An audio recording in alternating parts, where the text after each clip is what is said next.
Nicky Henderson with me.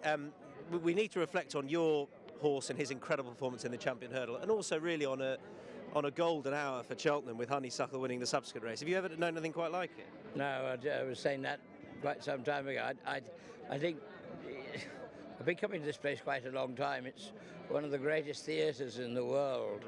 But to see two performances like that within an hour that took the roof off the place was probably as good as you're going to see for a long while. And I mean, we're very proud to be part of that. I mean, Honeysuckle was wonderful, and the emotions behind that was, you know, we understand Henry and the family are great, and what a wake to go out.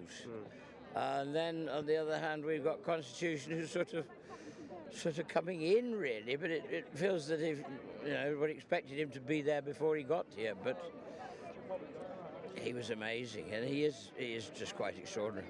Do you think you'll ever get to the races with him and not be nervous? Because he is the sort of horse that, or in some ways you shouldn't be, because he's so good. And yet, with that comes, I would imagine, an enormous amount of pressure.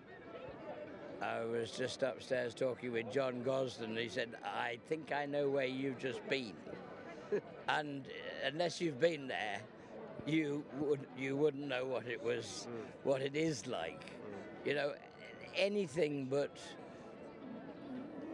brilliant isn't going to do. Win a length, that would have done me, but it wasn't going to make everybody. You know, he had to do something fairly sensational, and he just keeps doing it. And well, I say he keeps doing it. He's only had 6 races in his life, and he does the same thing every time. And there was a moment where State Man, I thought, was going to get him off the bridle, and where I thought Nico might have to dig deep, but then all of a sudden he picked up the bit again, and it seemed like he didn't. How much more is there? Do you have any idea? Well, I know he'd stay as far as you like, but I mean, you know, we don't have to worry about that at the moment. I mean, I'd say we will go a bit further, because chances are you go to Aintree for the Aintree Hurdle, which is 2.5.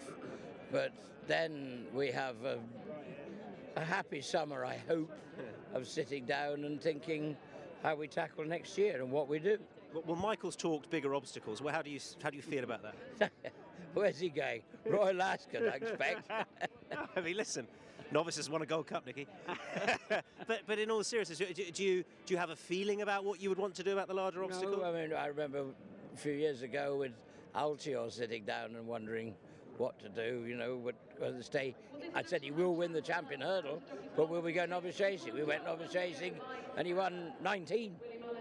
But it feels like, it looks like he could take anything you threw at him. His mind is so brilliant that I think he can do anything, as long as we're sensible. It would be silly of me not to get a line on Mr. Coffee, and I know you know to talk to your rider, but what are you expecting? I'm hopeful. I know he's still a maiden, but he's a very, very good maiden.